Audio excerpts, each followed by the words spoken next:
Est-ce que les bateaux qui partent reviennent toujours? À cause des tempêtes?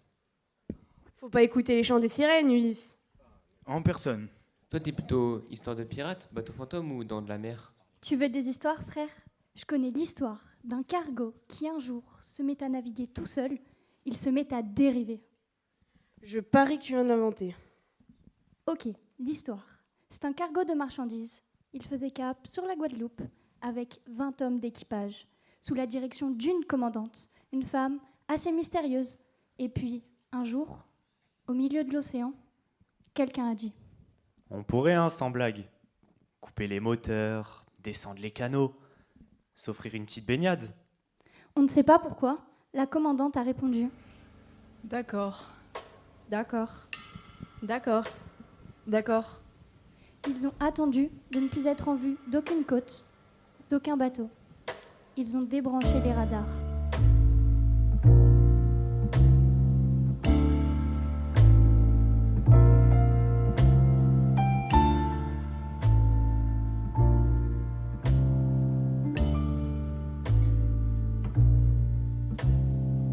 D'abord, ils tracent un cercle pour en être le centre.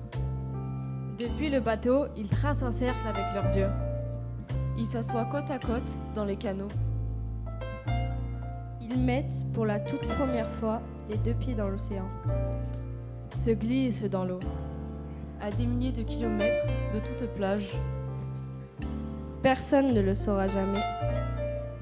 Mais c'est maintenant qu'ils naissent. De l'air vers l'eau.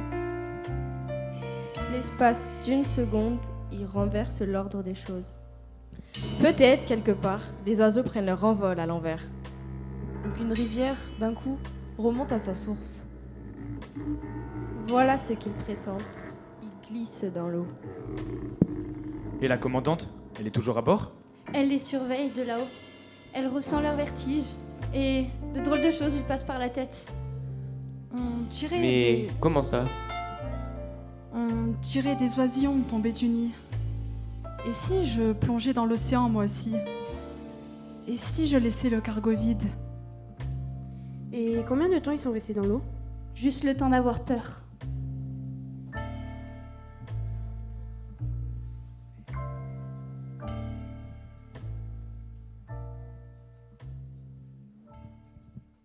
Est-ce que tout le monde est là? La barque est au complet? 16, 17, 18, 19, 20, 21. On n'était pas 20? On est 21. On a du mal compter au départ. Puisqu'on te dit que tout le monde est là.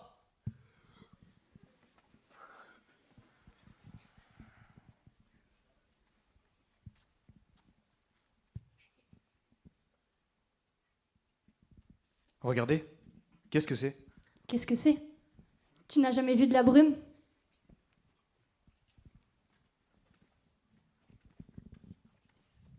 Commandante, regardez, qu'est-ce que c'est? Qu'est-ce que c'est?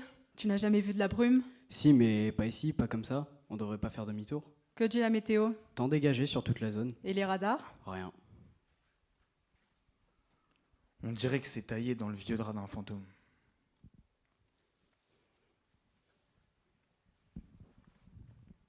Drôle de nappe de coton. Oui, l'équipage est inquiet. La brume ici n'est pas habituelle. Autre chose, commandante, il semblerait que l'on n'arrive pas à reprendre de la vitesse. Vous avez tout vérifié? Pas de problème technique. On a beau pousser les moteurs, rien n'y fait. On dirait que c'est le bateau lui-même qui décide de sa vitesse.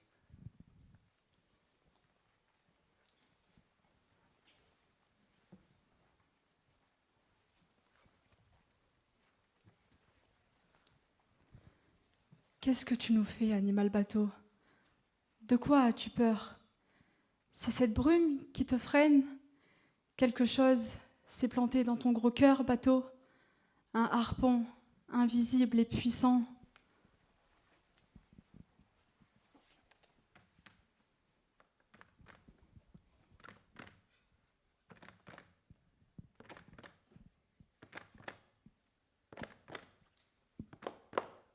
Il y a des choses bizarres, beaucoup sur ce bateau.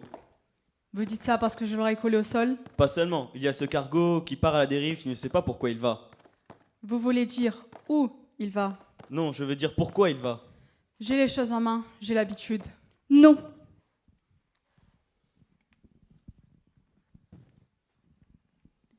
Personne n'a de l'habitude dans la dérive.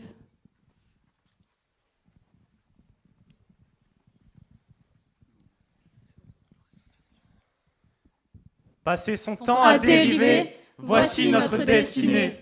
Un humain perdu en océan ne tiendrait pas une heure. Comme un marin serait perdu sans sa mer liqueur. S'opposer aux vagues, c'est perdre l'équilibre. Le cœur quitte la rade. Il bat, il vibre. L'océan nous sauve. Ô océan, ô père. L'horizon se trouve là où l'on se perd. Le bateau nous réunit, nous unit, nous isole et nous rend plus sereins. Il y a les vivants, les morts, et il y a les marins.